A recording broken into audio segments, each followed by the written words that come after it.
So this is shaded for a lot of different indicators of economic activity. China's greened up again. So green is good, red is bad. And we know China really hit the crux of their COVID-19 shutdowns right after right after the start of the Chinese New Year at the end of January. So all through February and then maybe to around the middle of March, they're really shut down. And you can see it in the data here. So I've got the number of cases, and then the Oxford Government Stringency Index was kind of an indicator of how shut down they were.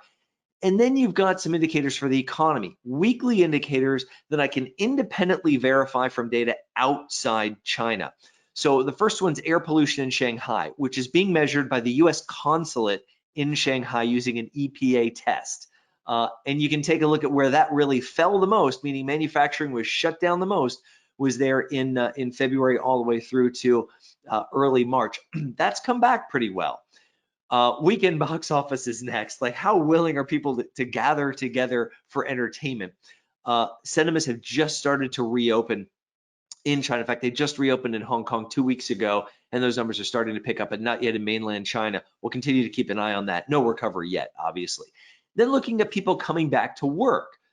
Nobody was working in February and into early March, but they have started to come back. Subway ridership and GPS-based rush hour traffic has come back nearly completely in all the major cities in China. So that's encouraging to see.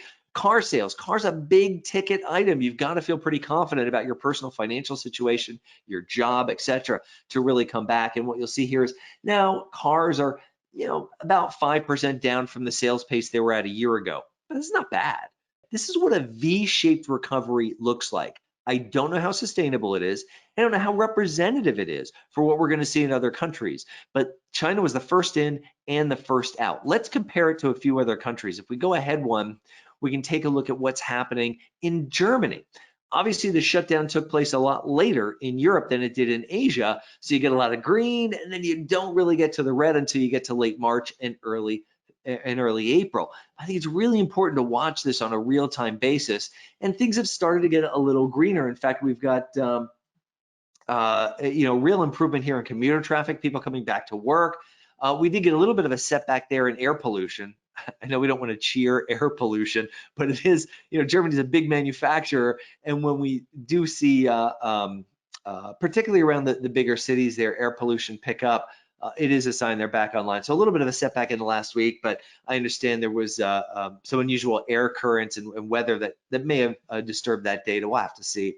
Electricity use picking up, retail foot traffic picking up. I don't have the latest data point. It was delayed because of a holiday, but as I'm getting anecdotal reports of stores reopening, it looks pretty good. As a matter of fact, one thing we can look at is open table reservations. Open table, the thing you use on your phone to book restaurants.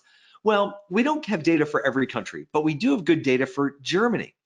And open table reservations are back to where they were a year ago in Germany, meaning as many people are booking online restaurant reservations today as they were 1 year ago. A full recovery in restaurant bookings. As a matter of fact, yesterday it was up 32% from a year ago, but there was a holiday.